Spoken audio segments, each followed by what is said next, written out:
Hello and welcome to Always Elite. Today we're reviewing AEW's Dynamite episode number 2. Dynamite starts off with an intro to the first match between Private Party and the Young Bucks. They go on to say that that the Young Bucks wanted Private Party in AEW because they thought they were the best tag team. Well, they are pretty damn good, I'll tell you that. Private Party consists of Mark Quinn and Isaiah Cassidy, and of course Matt and Nick Jackson for the Young Bucks. First starts off really fast as expected. The Young Bucks took control early and maintained that control for quite a while. Early on in the match, Isaiah was powerbombed onto the ramp, which played into the match later, because as he was doing moves, he was holding his lower back, which I thought was a legitimate injury, but it was not. It was part of the whole game, which I thought was kind of cool. It finished up with Mark Quinn reversed a tombstone pile driver, or the Meltzer driver as they were going for it, into a roll-up, and Quinn pins Matt, so they move on and advance in the tag team tournament. Next up, we had Jericho come out with his stable. Santana, Ortiz, Jake Hager, and Sammy Guevara. Jericho gets on the mic and he says that AEW is in high ratings on TV due to him and his entourage. He goes and talks about each one of them, but when they get to Jake Hager, all the audience chants, "We the people."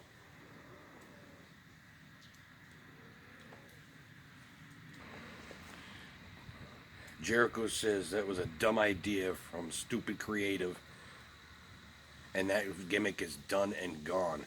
The whole crowd gets, because we all know that came from WWE. He's targeting them for some specific reason. Is Jericho the greatest of all time? We'll find out. He calls his group the Inner Circle. So now we know he has his faction named the Inner Circle. He goes on a rant about Cody, how he says he hated his dad, his brother is stupid, and then he's going to kick the crap out of Cody at Full Gear. Next match was Jimmy Havoc versus Darby Allin. Winner gets a shot at Jericho's AEW Championship next week on Dynamite. Starts off real quick. They both try to pin each other really fast, back and forth, to try to get that win so they can save themselves for Jericho. There wasn't much to the match. Jimmy Havoc did a lot of biting in the match. He must have been hungry or something. Darby Allin wins with the coffin drop and a pin, so he gets his shot at Chris Jericho next week. Then it's B. Priestley and Emi Sakura versus Dr. Britt Baker and AEW Women's Champ Rio. There's some bad blood between Baker and Priestley as they immediately start to fight on the outside. There wasn't much to this match. It was a pretty standard tag match after they break up the brawl. Britt Baker makes Sakura tap out to a stretch and a mandible claw, a true mandible claw, with no gloves, right in the gullet. I thought it was a great finish to that match, although that was about it. That was all there was a brawl and that awesome finish. After the match, Baker and Priestley go at it again, which is probably going to lead to a singles match at Full Gear. Next up, we have Shawn Spears, the chairman, versus John frickin' Moxley. The fans are firmly behind Moxley in this one, as am I. I am a big fan of John Moxley. About halfway through the match, Moxley hits a nasty running knee. It was pretty cool to see. That's something you don't see from somebody like that very often. Back and forth for most of the match. No one had clear control. It was back and forth. Moxley finally takes over and wins with the paradigm shift.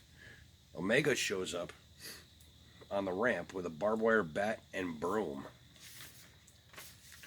Omega throws the bat to Moxley. Omega wants a war, and I'm sure he's going to get one. But from the back, Pac comes out, takes a chair, and knocks out Omega, and Moxley is not very happy. Now we're going to get on to the main event. It will be Dustin Rhodes, the Natural, and Hangman Adam Page versus Jericho and Sammy Guevara. Rhodes beats the hell out of Jericho to start the match. I mean, he kicks his ass.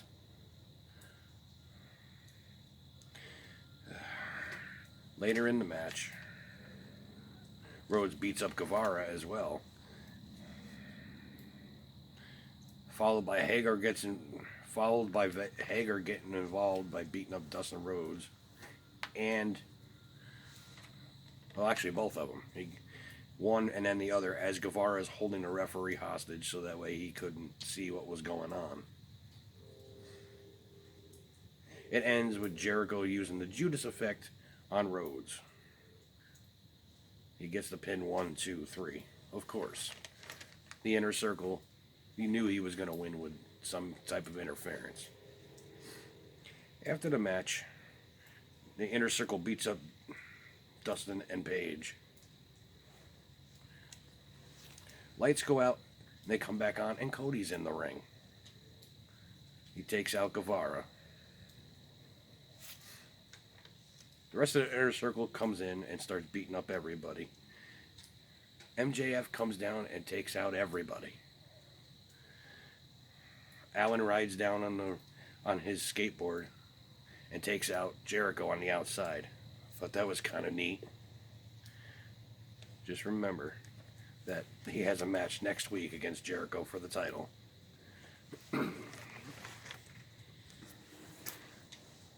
that's all the time I have for this week. Next week I will start to cover AEW Dark, which is the dark matches that happened the previous week, before and after Dynamite.